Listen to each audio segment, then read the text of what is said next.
So this is the first recording of Testimonies with Todd.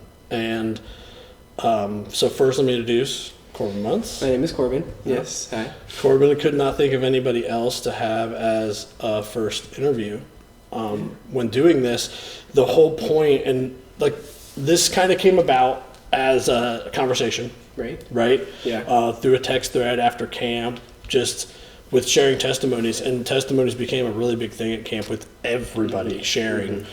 And that's kind of how this came about. There were three purposes to me wanting to start this. Number one is testimonies. Right. There are a lot of people that don't know how important it is to share your testimony. Yeah. And it could impact somebody you have no idea it's going to impact. And I think that's the other thing. People are something, it's not really going to help anybody. And lots of spiritual leaders, not only that, but regular leaders have said you will overestimate the amount of people you impact short term and underestimate the amount of people you impact long term. That makes sense. Yeah. Because did you think that you were going to impact a ton of people as soon as you jumped in? No, no, not at all. Didn't have the expectation. Right. Okay, and that's good. No, sometimes you kind of go for it all the way, and then over time things change and whatnot. Yeah. Exactly. So people have to realize, share your testimony, make disciples. That's what we're called to do. Get the word out there. The other purpose was testimonies from everyday people. Right. Because you don't have to be at the end of your rope or dying, or I have nothing else in my life to accept Jesus into your life. Right. It could be any time, anywhere. That is so important. Grocery shopping, right? You never know when it's going to hit. So hearing every testimony is important, not just my family died, and that it doesn't have to be all that. That's not everybody's story. Exactly. Yeah. But stories that aren't like that can impact people just as much because they realize, you know what? Maybe I can just accept him into my life and I don't have to be, all else is lost, right? Right. Last resort. We can actually learn from other people instead of having to do everything on our own. Yeah. Correct. It makes a big difference. And that's kind of the purpose of this. And if this touches one person and brings them to Jesus, that's a win. Right. Yeah, absolutely.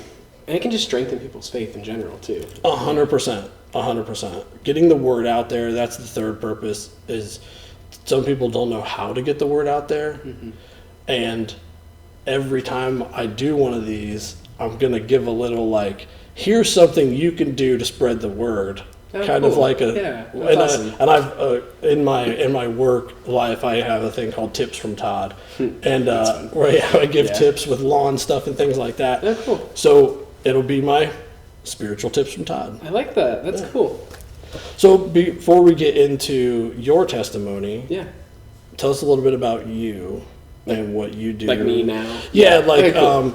your work, what you do for fun, and anything else you want to share. Yeah. So if you haven't heard through the little things that you've been saying, I'm a youth pastor at a church in Mount Dora. It's called The Cross. I love it. I've been here for about 2 years now. Yeah, 2 years coming up next month. Yeah. It's been just so cool. I've been on staff at 2 other churches before, but this is by far and by miles the healthiest, most exciting church I've ever been a part of. It's been just so cool seeing the way God has done different things here, but also the staff at this church is just real nice people, and that's kind of it. It's not anything real crazy. People. Yeah, it's real people who aren't trying to put on a big show or some crazy facade. They're just nice, genuine people, and that's kind of it. But yeah, I love it here. It's been really fun. My wife and I moved here about 2 months before we started. I was actually a teacher for a little bit. I was a teacher for 2 months because... What did you teach? I taught math. I taught algebra to 9th graders. It was crazy. I was at Lake Howell High School in Winter Park. First off, it's 9th graders. Yeah, it's 9th graders. Also, algebra is not necessarily a class that's usually taught to 9th graders. It's taught to 8th graders. Yeah, so they were advanced. It was the other way. I'm sorry, they were behind. Yeah, they were a little behind, so my class, we were crazy. I had a couple of people in there that had their ankle bracelets on because they were just fresh out of juvie. I remember the first time I got sick and missed school, one of the substitutes texted me and was like, hey, it was a good day mostly, but so-and-so threw a desk across the room. And I was like, oh, well, that was a good day. That one. Yeah, right? Yeah, so it was crazy. But we knew we had to do something because we were out in Alabama. Right. And we were far away from family because all of our family lives here in like the Central Florida area. So we were like, we just need to get back home. We had seen our nieces and nephews start to grow up, and we're like, hey, we just can't miss this anymore. So we kind of jumped. Our church in Alabama was really supportive, helped us find a new place and all that kind of stuff. But for a few months, we needed to do something. So I did that, and my wife Morgan worked at a dentist office.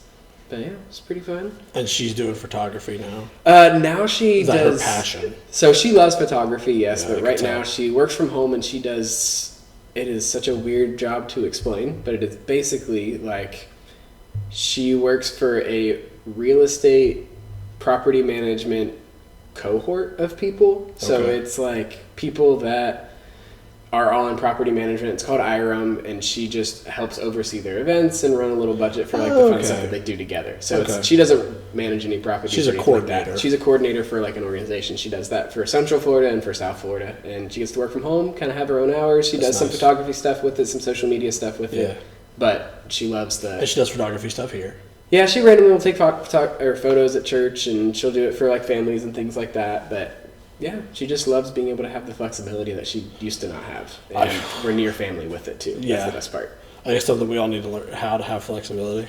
Trust me, it's a difficult thing. Yeah, it can be really hard, and we're obviously still learning and trying to figure it out because sometimes there's too much flexibility and you don't have the right schedule and whatnot. But we're just starting to learn that rhythm. And then we have people like Nicole to keep us on schedule. Yes, we always need people like a Cole to keep on schedule. That's why he's here. More so me. Yeah, that's why he's here. That's why he's here, because I love Michael. Oh, man. So, when it talks about your testimony, and I know I've heard it, at least aspects of it, maybe not as in finite detail as it possibly could be.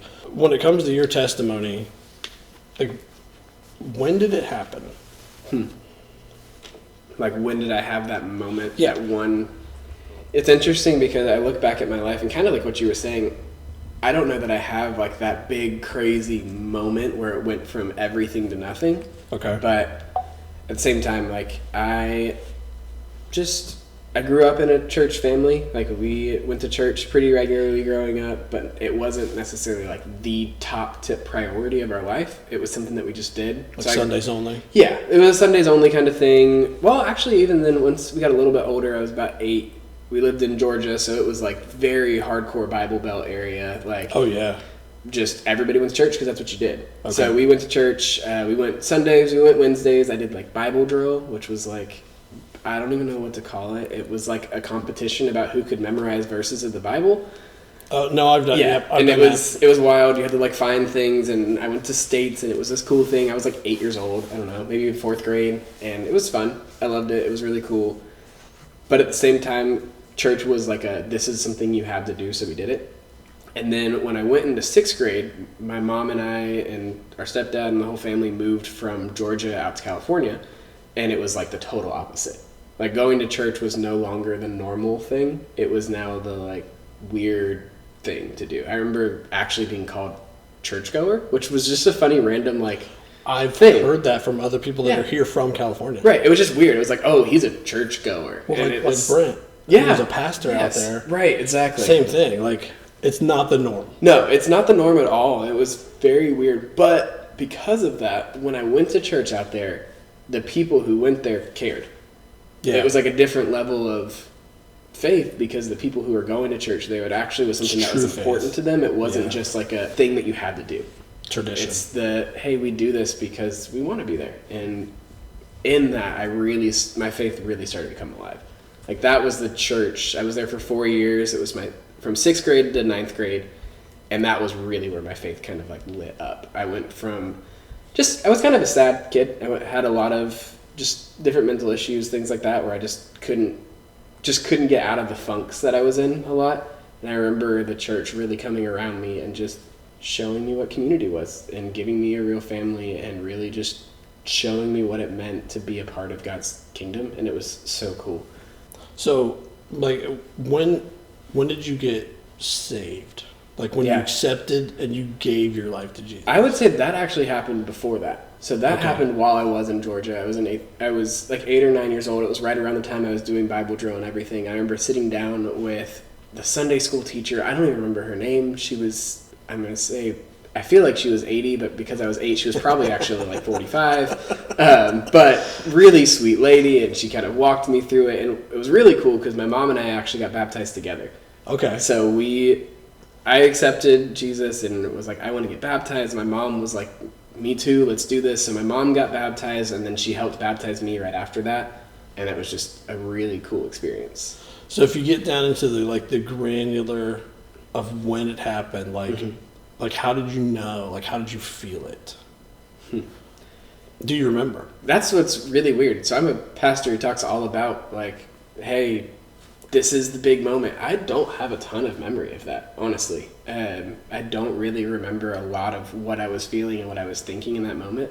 I know, like, talking to my mom later in life, she says I really knew what I was talking about and I really meant it, and I believe her, and I trust that that's true, but I don't have a ton of memory of those moments, honestly. And you were how old? It's probably about 8 years old. Okay, so young. Yeah, I was young. I was in like 3rd or 4th grade, I think. So don't blame me for not remembering. Right. It's been a second. I'm not that old, but that was a while back now. Almost 20 years ago or whatever. But yeah I mean, the moments that I really look back to now are like that middle school, early high school, where God really shifted my focus. So it was like I was saved, and then I kind of just kept living the same life a little bit. And then middle school is when it was like, okay, no, now it's time to really turn around. Yeah. Now, given I haven't been perfect since then, but that was when it was like, all right, faith on fire, go. Right. Well, and you make a good point, because people think, oh, I'm saved. Everything's going to be rah, rah, shiz, boom, bah. And then you come across a tough time in your life, which, as you talked about, you did. Yeah. And it really tests you. Yeah, absolutely. And then you really see what your faith's made of. And in your case, you rose to the occasion and pushed through. That was definitely where it changed. It was that church family coming around me. And I remember that was kind of the same point where I was like, okay, I feel like ministry is something that I could do with my life, like vocationally and long term. So it was at that. So that's when you felt the call. Yeah, that I have a lot more like vivid, direct memory of. So then, would that be something you learned after the fact? Like, and then when I say that, it's like, what is something that you learned after? You really felt the faith. You knew you were in the faith. Like, you learned, I know this. Oh, my life had to look different. Okay. That was the big thing, I needed to start walking the walk, not just talking the talk. Like I said, I did the Bible drill thing, so I knew the Bible verses, and I knew where to find them in the Bible. I could flip to it in the 10 seconds that I needed to, or whatever the rules were. But actually living it out and actually going and serving people and doing those things, that was what I learned in that chunk of time. Okay. Yeah, and that's a big one. Yeah. Right? Yeah. Having the servant mindset, living the Christian life. Right. Which we know is not easy. Yeah. No, not at all. Whoever says living the Christian life is hard, they're not living the Christian life. No. So it definitely will test you. It can, for sure. So what's something you thought would happen that didn't happen? Ooh. Oh, man, I just thought it would all get better. Everything would just immediately change. Like I thought, even when I was in that same space of time, I remember going to my youth pastor at the time and being like, hey, like I want to get baptized again. And him being like, hey, you're going to want to do that again in a year, and again in 2 years after that, and again in 3 years after that, because your life is being renewed and being changed. And I remember looking at it and being like, but I want that moment of like, I was bad and now I'm good, or I was broken and now everything's fixed. And then kind of in that, I was realizing like that's not really what happens. You don't go from this like 100% broken to 100% fixed. You can go from 100% broken to now I'm on a life track towards something good. But yeah, I mean, I was a really sad kid who didn't really have. I had a good family who treated me well and all the kinds of things, whatever, but just didn't feel like I belonged and all those kinds of things. So I thought that immediately, if I put God as the center, then everything was going to change. Yeah. And honestly, it got a lot better. Yeah. And it made it to where I was able to get through those moments, but those moments still happened. And I think that's what I thought was going to not happen at all. Do you think that there are a lot of younger kids, adults nowadays, I mean, it could even be older people, that think, hey, this is great, and then as soon as something goes bad, they're just done? For sure. Yeah. Yeah. I mean, you get those moments where you're like, oh, well, God didn't get me through this one thing with my job or get me into this house that I wanted or whatever else. You're like, okay, well, he doesn't love me anymore. Right. Or, okay, well, I guess I can't do this anymore, or whatever it is. That's a temptation for everybody. 100%. First, I definitely agree. And there is, God. I don't know if it's rewards or the righteous, the faithful. Mm-hmm. Yeah. I think that's the difference. Right. I'm faithful, so what I want, I'm going to get. No, when you're faithful in the bad times is when you really show your faith. Yeah. Yeah, I think you're right. I think in those moments where you're really hurting and that's when you turn to God, that's when he's the most real to us. Like, that's when he really shows up in these moments of like, no, but I'm here and I'm comforting you. Yeah. I'm not going to fix everything right now, but I'm there for you. Like, those are the big moments that I can look back at. Yeah, that's awesome. Yeah. That's amazing. What does giving yourself to Jesus do directly for you? Like, what did that do for you? I mean, theologically, it saves me forever. Like, because my faith is in Jesus, I know that one day I'm not going to die. Okay. Like, I know that one day I will die on this earth, but I will get to live eternally with God. And like, that's the biggest thing that it does beyond anything else. For me personally, I've felt that. Is it's not only do I know that one day I get to go to heaven and I get to have that experience with God, but also, like, I know that now he also lives inside of me. Yeah. And I don't have to wait for eternity. I can also experience him today and live with him kind of guiding the different parts of my life. And that's another huge part of it.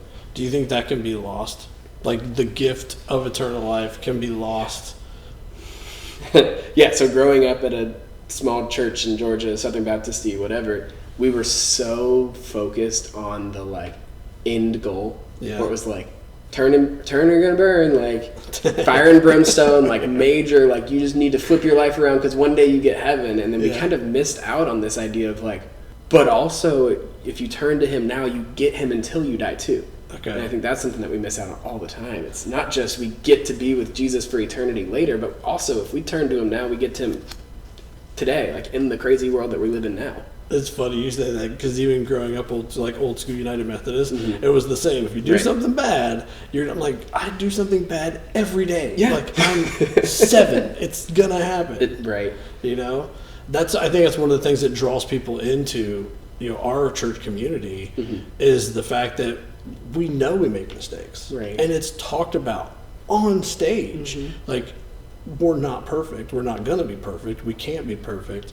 But repent, understand that's a mistake. You'll learn from it. You'll grow from it. God still got you. Yeah, absolutely. When your pastor talks about their mistakes, that's huge. Because I don't know about you, I grew up where our pastor was like perfect.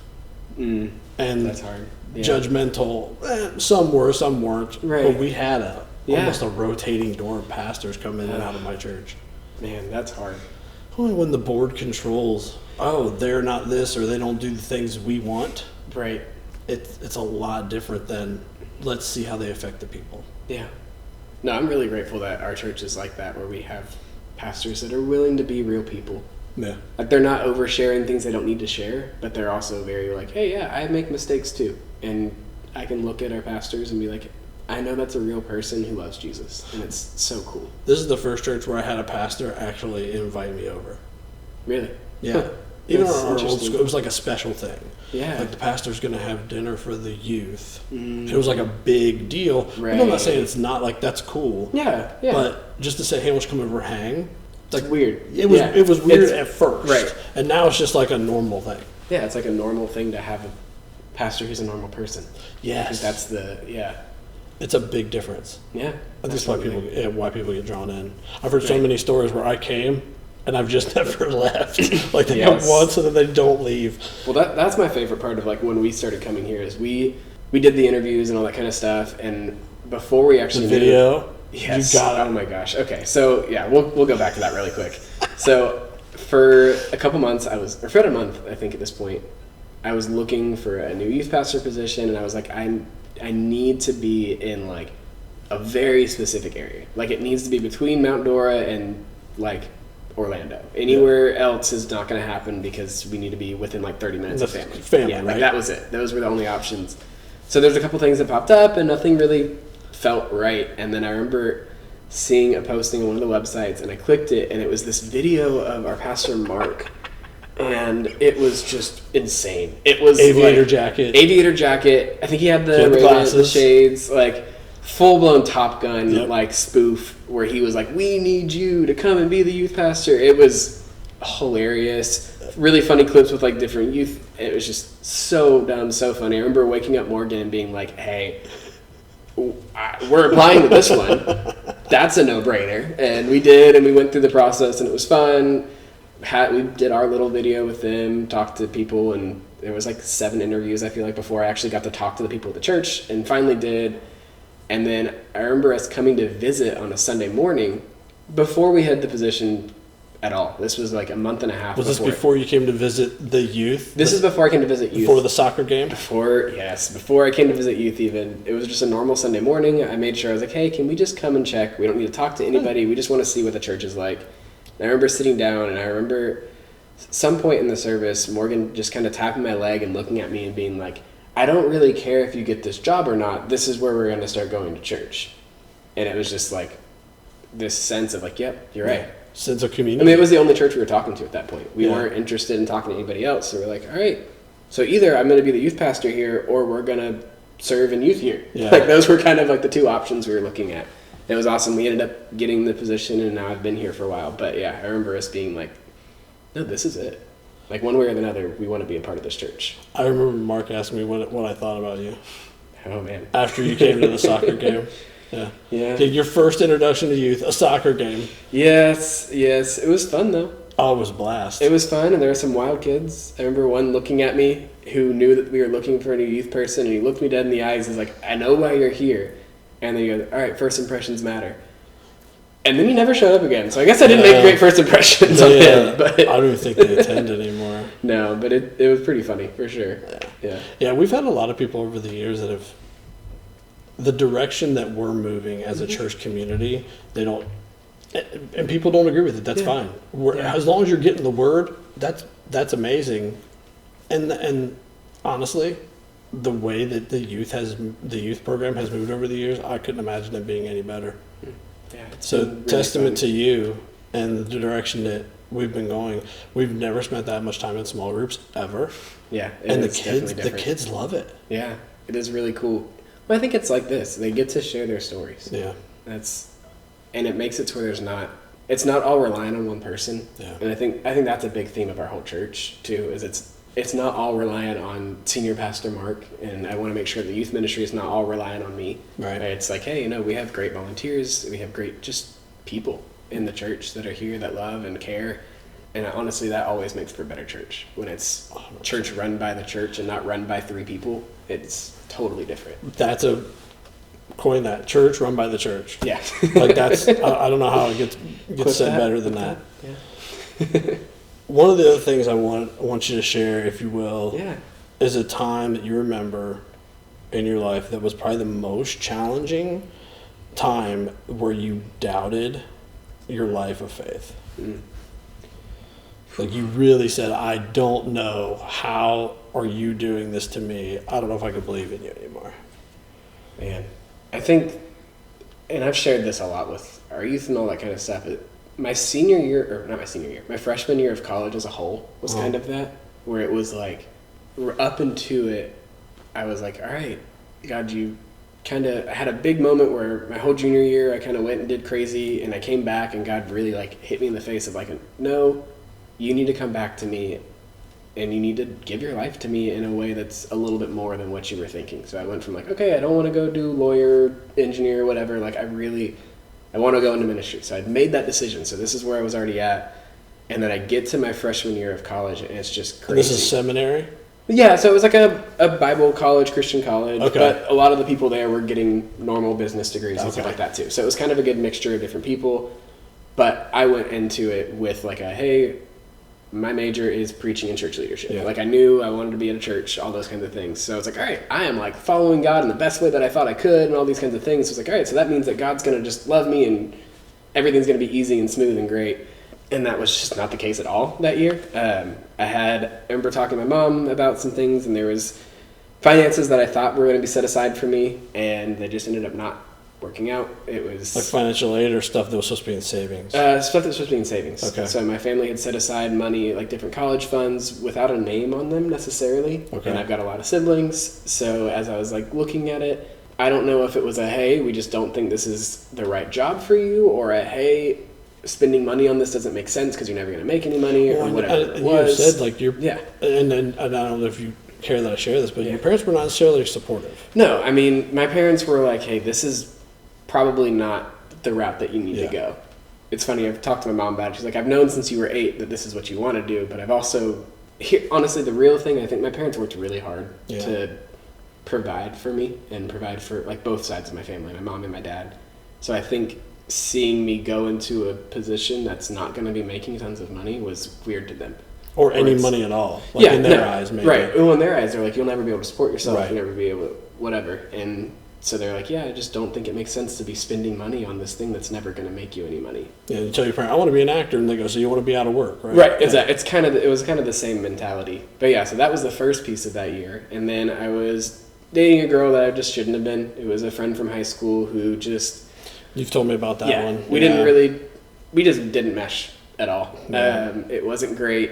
I just wasn't good at setting boundaries that I needed to when it came to communication. So it was like if I missed 30 minutes of talking to her or whatever, it would cause a fight or anything like that. So it was just me being a naive 19, 18-year-old who didn't know how to have real conversations and have healthy conflict. So that was a hard piece of it. And then just being in college for the first time, trying to balance different things. Yeah, freshman year in general, Yeah, right? I was working a couple different jobs. I was working at the church, which was awesome, and I was super excited about that. But I also had to get another job and work the admissions office at my school, which was just wonderful cold calls for hours, which is not at all something that I want to do ever again. But I can now. But just all of these little things, and then the big kind of like pinnacle piece and this little more flashy piece is when our house burned down. So it was... Wait, that was that same year? Yeah, it was the same year. I didn't know that was that same year. Yeah, so that was the same year. That was kind of like the flashy, like pinnacle, like, hey, look. Well, actually, there was two. There was that, and my mom had a pretty late-term miscarriage that year, too. Oh, wow. So she was 16 weeks pregnant at that point. And it was, so that happened, and then not too long after that, we had the house burned down. And it was just a crappy situation all around. And the day the house burning down, you were delivering the message that night at you. Well, so not that night. It was not too long. It was a Wednesday night wherein our house burnt down. I remember my mom calling me and being like, "Hey, somebody told me there was a fire. I'm gonna go home, check it out." So I was like, "Okay, like there was a fire in the microwave, the oven, or whatever. It's gonna be fine." Didn't really think anything of it. And then like 4 minutes later, she called me, just like tears, and you could just hear the tears through the phone of like, "It's a total loss. I need you to come home right now." Yeah. So I grabbed my brother because we were actually at church that night. I grabbed my younger brother who was probably he was a freshman in high school at that point, and we just got in the car and drove home. And yeah, I mean, she was right. It's total loss. Yeah. Like the fire consumed the whole thing. My younger sibling's room wasn't even there anymore. Right. My room was completely burned apart. Gone, it was that side of the house. Yeah, right? It was that side of the house. So my younger siblings and I were all on the back side of the house. Yeah. And that whole section was gone. The front of the house was a little bit better. Like my younger brother's room, his was fine, and the master bedroom was okay, but still, nothing in the house was salvageable at that point in time. So we had to send it all off, and it was crazy. But at the same time, in the middle of all of those crazy different things, that's where I saw God really show up too. So my college community came around me, a bunch of people who ate ramen noodles and whatever, banded together and got us, I don't remember how much money it was, but it was over $1,000 in gift cards of hey, here's just food things, here's different things. And then our church kind of did a little thing where they got money for us, and then it was just really cool. We really started seeing oh, this is God's people in action. And then in the middle of all of those other situations that I mentioned, the same thing happened. My finances came through for college. I was able to graduate without any debt. With the miscarriage, I remember I handled it so much differently than I had when I was younger, and the same thing happened just because my faith was in a totally different space. Right. And I had more people around me that loved me and cared for me. And I ended up not dating that girl anymore, and really shortly after found Morgan, and we got married, and all of the little things that I thought were horrible end of the world situations, all out of nowhere, were fixed. Yeah. God came in and he restored them. But nothing that you did. Oh no, not at all. No.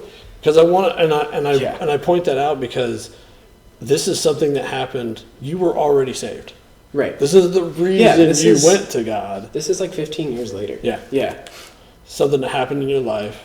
It may have tested your faith, but you never lost it. Right. And boom, God comes through in a big way, Yeah. out of nowhere. And through other people. Yes, I think was and that's the cool big part too. Yeah. Through other people, and that's, in my perspective, that's the normal. Right. It's Yeah. always through someone, God using somebody. I know we're like waiting for a like lightning bolt to like fix us or whatever, and it's like, oh no, it's actually the person that's knocking at your door trying to help you. Yes. Yeah.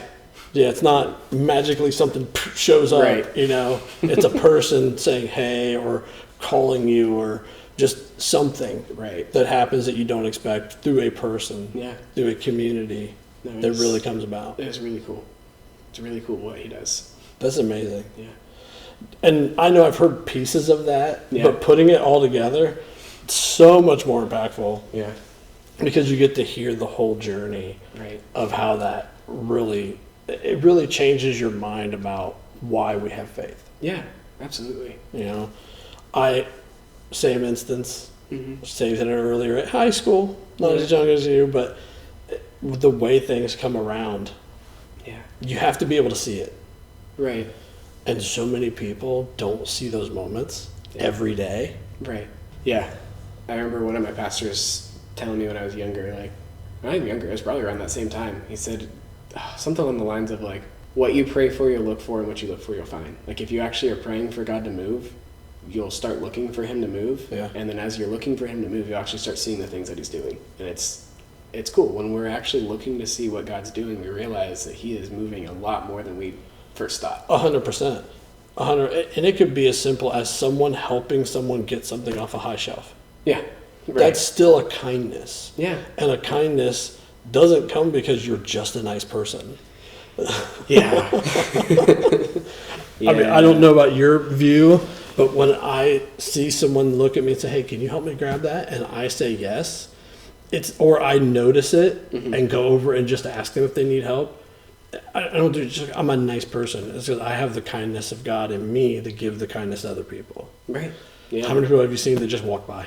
Yeah, and it happens all the time. A lot, Yeah. right? It's kind of ridiculous, but it does happen a lot. It happens a lot. Sorry, I'm very forthcoming with it because it drives me crazy when people just don't help people. Yeah, that makes sense. That's why I love, and I know, like we just got done with Christmas and we're about to hit Yeah. the new year, and I tell people I love Christmas, and I decorate my house and the inside, and we do stuff like that, and people go, "Oh yeah, the presents," and I'm like, no, that's a side effect. Right. Presents and the decorations and stuff. I like people to smile, and I know that makes them smile. Right. It's how people act at this time of year. Yes, there's just so much more generosity and so much more excitement and just Smiles. yeah, people are Everywhere. Happy, exactly. And if people were like that all the time, the world would probably be a better place. It would be for sure. 100%. Yeah. Yeah. This is, your story's amazing, first off. And no matter how mundane it may seem to you or some, Right. like it's not to me. Right. And I know other people will think the same thing. Of course, there are stories that you hear that you're like can't fathom in your brain, right? Of course. But it just goes to show you it doesn't have to be. Doesn't have this- to be crazy. Yeah, it doesn't have to be a crazy moment. Right. You can accept Jesus in your life anytime. Yeah, absolutely. The last resort thing, although Jesus is still going to accept you no matter Yeah, what, exactly. it doesn't have to be like that. No, it doesn't. And living a life full of him is much better than waiting to the last second. Yeah, Yeah. I 100% agree. Yeah. One of the things that we can do to spread the word out there, and this is my tips from my spiritual Todd. tips from Let's Todd, is just say hello. Like that's the first one. When you're walking down the street or you're walking through the store, look at someone and just say hi. Yeah. That you've never thought you would say hi to or anything. That is huge. Yeah. You might scare some people, but you also might have some really cool conversations. This is true. Yeah. I was walking through the store one day, and from like 3 hours over, I heard a lady singing, and I'm like, I mean, she's singing a religious song. I can't remember Yeah. right off the top of my head what it was, but physically wanted to go over there. So I walked over to that aisle just to run into her, and I said, "Hey, you have an amazing voice. I just want you to know that." And it was an older lady in a scooter. Oh, that's and she was just rolling through the store just singing, and she just said, "Thank you so much." And she started singing again and went on about her way. Look at that. But That's cool. she's out there spreading that word just by being her. You know? Right. So it's one of those things when you just say hi to someone, when you are not afraid to show your faith. Like, that's the thing. Don't be afraid to show your faith. Say hi to somebody. That's really cool. It's a little less than, hey, go ask someone to pray for them, which that comes too, but... Yeah, but you can start with, hey, how are you? Yeah. Or, hey, hi, even. Not even how are you, just hi. Yeah, just hi. Hi. Yeah. And smile. And see how many people answer you. Right. You'll be surprised how many people answer you. Yes. I think you will. I think you're right, yeah. Yeah. Publix is a good place to do it. Ah, yes. Publix. Don't go to the mall. That's not a... It's a dangerous place to do it. I don't think you could even want to say hi to people at the mall. It's just right now. It's just bonkers. I can't do it. I really appreciate this. Yeah. By the way, thank you so much. It's fun. It's exciting. I think so I'm too. excited to hear the other stories too. I've had a lot of people already say yes. That's really cool. Yeah. Young and old. Yeah, that's awesome. I think it'll be good to have a spread of different people and viewpoints and all that kind of stuff. I said something at youth. I heard that happen. Yeah. Oh, I want to do it. Yeah. Like, hold on, chill out. Yeah. But it's all walks of life. Right. You know, that we want to hear from, and there are some under 18 that I would love to hear from. Obviously, I got to talk to their parents and I think stuff that's too. a good decision. Yep. Yeah, but I mean, how could I do something like this and not talk to some of them who we know have amazing It's the stories? same spirit moving in their lives that is in ours. But I think we all need to hear that. Mm-hmm. You know, it makes a big difference. They said you were 8. Right. Yeah. How many people have stories like that they may not recall or remember? You at least remember a good chunk of it. Right. And we're very decisive, according to your mom. Apparently. Yep. Yeah. So I already knew and then this is what I want to do. And there's some that still don't know. Right. Exactly. You know, at whatever age they are. Yeah. So we'll see how much this helps. That's awesome. I'm excited. I appreciate it very much. Of course. Thanks, buddy. Thank you, man. Love you. Love you too, dude.